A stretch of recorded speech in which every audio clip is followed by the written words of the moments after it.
Welcome to Trail Time Stories. We hope you enjoy the scenery as we read stories that step out of the normal day-to-day mundane routine and help put ourselves in the character of those that have been briefly pulled from their sanctuary of safety and all too often times, their sanity. If you like the content, please like and subscribe as there will be much more content in the near future.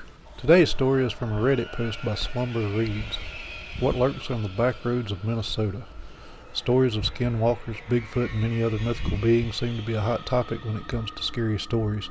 There seems to be tales to share no matter where in the United States you reside in. I live in northern Minnesota. Although we have some myths, such as the Iceman, the Mystery Monster, and even Wendigos, I have always chalked these up to nothing more than stories. I mean, why would I believe otherwise? I didn't even believe in ghosts. I thought it was all a bunch of mumbo-jumbo made up to keep people on their toes. Perhaps just ancient tales to keep people from trespassing or making bad decisions such as camping alone. I've always lived a rather careful and isolated lifestyle anyway, so what stock did I really have to put into any of these tales? The story that I'm about to tell is going to sound crazy. I'm going to try and explain it to the best of my recollection, even though adrenaline leaves more minor details in a bit of a haze.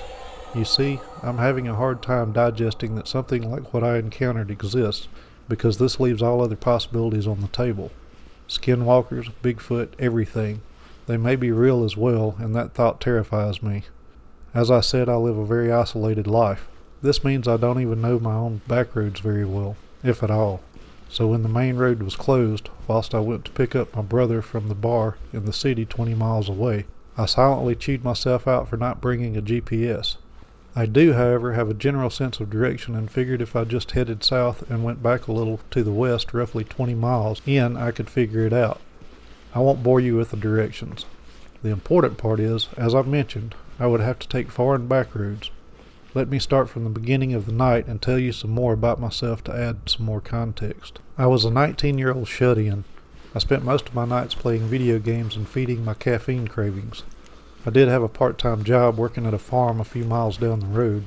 The pay wasn't great, but it did pay for new games when I wanted one, and other miscellaneous things. I was in that in-between spot in life where I knew I was an adult, but trying to figure out what I wanted to do with my life was a daunting mystery. My skill sets were and are far and few between, and living in the middle of nowhere, opportunities were at a minimum. One late June night, I was up playing video games as I normally do. I think the game was Destiny, though it doesn't matter. It was roughly 12:30 a.m. when I got a text from my brother asking me to come pick him up from the bar. Keep in mind the bar closes at 1 a.m. He informed me he had no other ride, and I was his only option. It was just like him to pin something like this on me last minute. I wanted to chew him out for going out drinking all the time, but I felt it wouldn't help the situation currently at hand. Instead, I told him I'd be there ASAP, and to not venture off. He has ventured off in the past, leaving me to look for him on the streets, since he's awful at replying to texts. I slammed the rest of my can of Mountain Dew, grabbed the keys to my 2002 Corolla, and headed out right away. About a mile in is where I made the realization that the main road was closed, so I took a second to think, threw on my blinker, and took to the gravel road closest to it. If memory served me right, I thought I remembered this being a straight shot with maybe one turn at the end. Not a big deal, right? Of course not. If I made it in time, it really doesn't matter what route I take. A couple of miles into the road, I was starting to really like the scene of my environment. The area I live in is fairly forested, but the trees here just seem denser somehow. The road was as dark as it could possibly get, and it made me feel like I was in a horror movie. Which brings me to where things started getting strange. About 10 miles down the road, I started swearing the shadows weren't coordinating with my headlights properly. It's tough to explain, but it's like they were going upwards, up top, and inwards on the ground in front. Now, I'm no expert when it comes to how shadows should react, but it was one of those gut feelings that something about this wasn't right. Before I knew it, I came to the end of the road. There was a T-section, and I promptly took a right. 1 mile down that road, and it brought me directly into the city. Simple enough. I had a moment of self-celebration as I was proud of myself for figuring it out first try. I knew the city fairly well. Well, I say city, but it really only has a population of about 15,000 people. Around here, though, that is a city. I got to the bar and found my brother just coming out with a few of his buddies. Perfect timing as well. I pulled in, hitting the curb as I did so, making it sound like my car was going to fall into pieces. It grabbed the attention of my brother and his friends, and they all started laughing as my brother waved them goodbye and made a light jog to my car. He hopped in, I backed out, and we were back on our way to the secluded road. We made some conversation as I drove with my window halfway down as to not get a contact drunk. Believe me, I've seen my brother drunk many times, but him going all out tonight was quite apparent. It wasn't long before I came across the T section again and took a left. My brother made a joke about me having to not take the main road and how this is probably the first time I've seen a new road in years. I would have made a joke back, but I knew he was right. A couple miles in, I started noticing the shadows again. Brushing it off as nothing was my plan, but then my brother spoke up. "Does something seem off to you?" he said. I was a bit taken back, wondering if he was noticing the same thing I was. I responded with, "What do you mean?" He sat up a bit, surveying the shadows above us as he leaned forward. "Maybe I've had too much to drink." At this point, my curiosity was piqued. "No, come on. What's on your mind, bro?" "I don't know. These shadows just seem off to me." My suspicion was correct. It couldn't be a coincidence that we both noticed the same thing. He started shuffling around, looking more and more uneasy. "We should turn around," he said.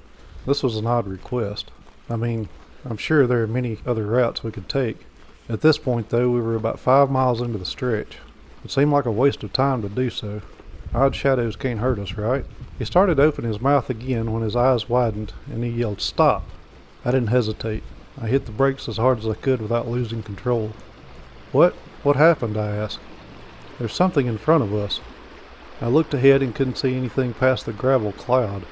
We sat and waited for it to clear, my heart beating faster and faster with each passing sound.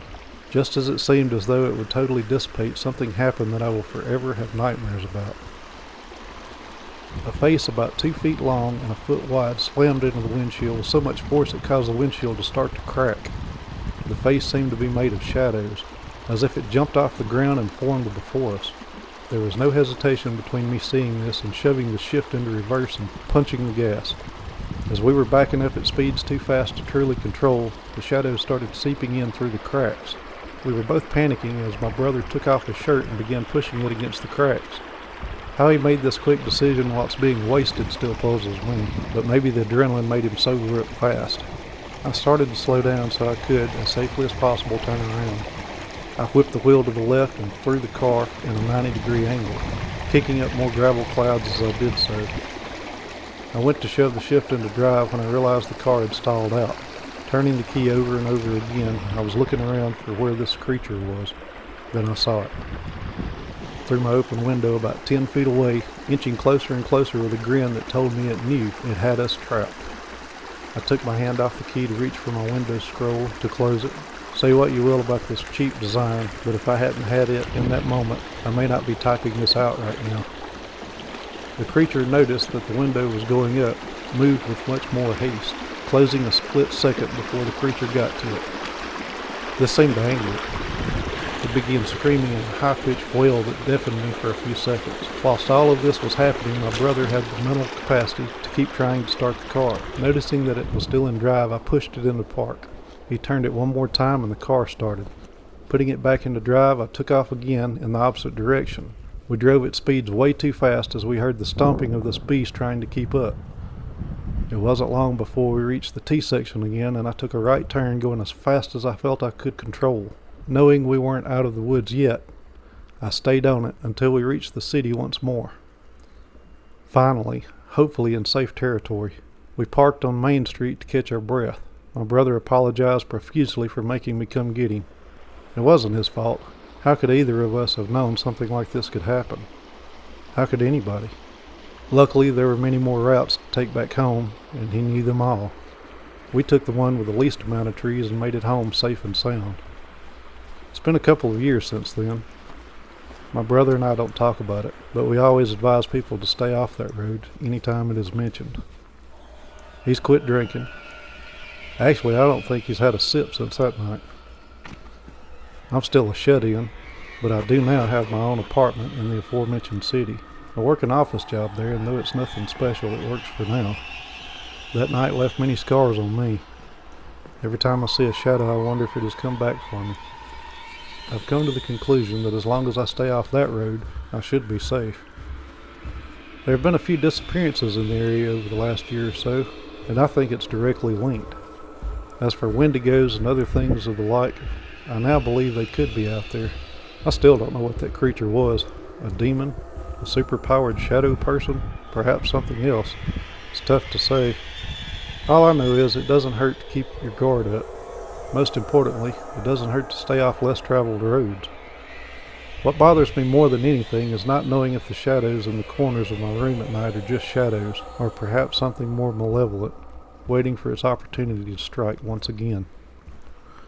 Thank you for watching and listening to today's video and story. We know your time is valuable and really do appreciate that you spent some of it with us today.